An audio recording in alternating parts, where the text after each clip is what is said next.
my feel-good breakfast show.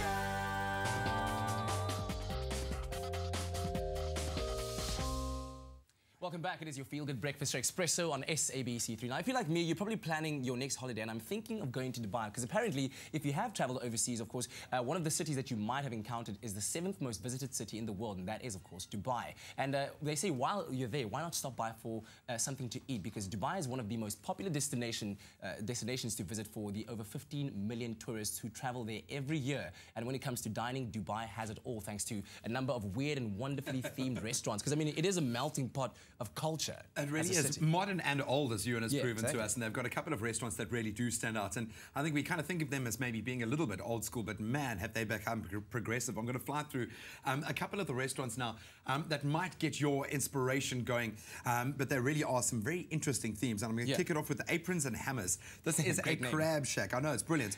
Based in a converted dough. It's garbed with plastic crab, starfish, lobster baskets, fishing nets. And what I love is when you get there, you get your own pair of pincers, hammers and aprons, and you just get in there. Obviously, being allergic to shellfish, I'd have to you dodge this like a bullet, but I mean, it looks like a lot of fun. You can really get stuck in there. Then we've got Atmosphere, perched on, get this, the 122nd floor. I was trying to measure on the building where that is, and that's, of course, the Burj Khalifa, one of the biggest, tallest buildings in the world. This restaurant stands at 442 meters above the ground. And it does stake the claim, excuse the pun, of being the highest restaurant in the world, but it is a steakhouse that offers some brilliant steak as well. Amazing. The scenes must be amazing. No, that's just amazing. Then we've got Barbecue Donut. What? That doesn't What does sound that make sense? But look appetizing. at that. That is what makes it so special. Basically, you are in the middle of a dinghy, and you've got your table in the middle. You've got a cool box full of food, and then you're sent floating off down the famous Dubai Creek. And the food doesn't look half bad either. Wow, not at all. Very nice. Not at all. Then we've got Oceano. You've got to go over the top, and this one has a bit of Bond villain's flair. You've got to love the man flying around in the background there. But you might find the dishes a little bit over the top there. They really do get adventurous. Yeah, but I think the setting alone just kind of sets the scene, right? It is absolutely amazing, but it offers one of the best menus in the world at the moment as well. And then finally, we've got the Royal Express. Now, this looks like my kind of deal. Themed on the Royal Express luxury train in India, which has a history dating back to the time of the Maharajas, who expected absolute luxury.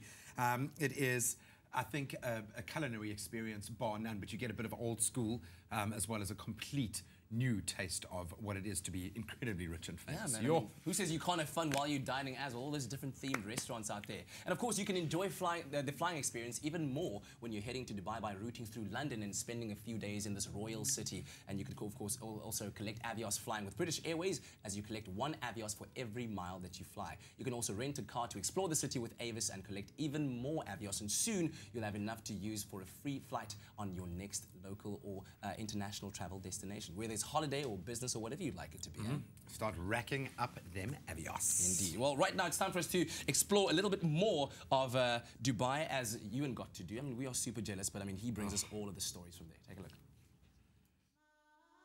Nestled in the heart of Al Sukal is Raw Coffee, the only roastery in Dubai. The roastery was founded in 2007 when Kim and her partner Matt saw a gap in the market for freshly roasted specialty coffee. So talk to me about the different types of coffee, or the coffee that you have here. I believe you get coffee from all over the world. We have 16 different varietals of Arabica coffee, and they're from lots of different countries in Africa and South America and Asia.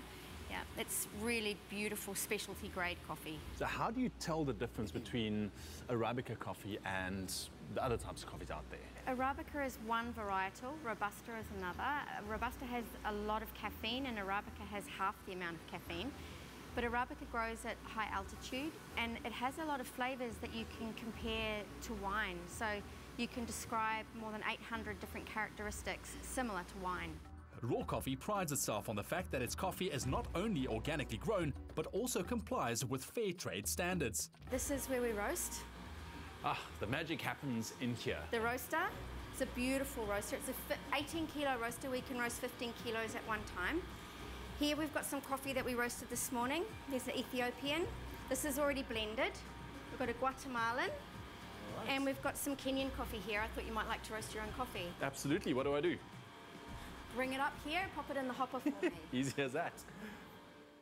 The drum speed, exhaust airflow and temperature need to be carefully monitored and controlled to ensure perfectly roasted beans. It takes just 13 minutes to roast a 15-kilo batch of beans, and then they're ready to be enjoyed as a single origin coffee or used to design a blend. How do you make those perfect blends? Do you work in according to recipe? Is it imagination? Is it experience? It's a little bit of everything. It's a little bit of magic. It's a little bit of science, but everything is about the taste. So you're looking for the aroma, the sweetness, the balanced acidity, the body, and what notes you like in your drink. I want to pose you a bit of a challenge this morning. I want you to help me create a special espresso blend. So it needs to be very strong. It needs to get us going in the morning, yet it needs to be very rich, creamy, and bursting with flavor. Well, I would suggest you start with the Ethiopian as a base, and then you can play and use any of the other origins to create your own blend. Coffees from different producing regions have different flavor. Ethiopian coffee often has a syrupy body accompanied by a densely sweet berry flavor, while coffee from Central America like Nicaragua has varying amounts of acidity and a fruity taste. Awesome, thank you. Would you look at that? Who would have thought that in the heart of Dubai I would find a coffee roasting company where I can not only experience the whole coffee roasting process for myself, but also enjoy flavors from all around the world, and at the end of the day walk away with a very special espresso blend. Cheers.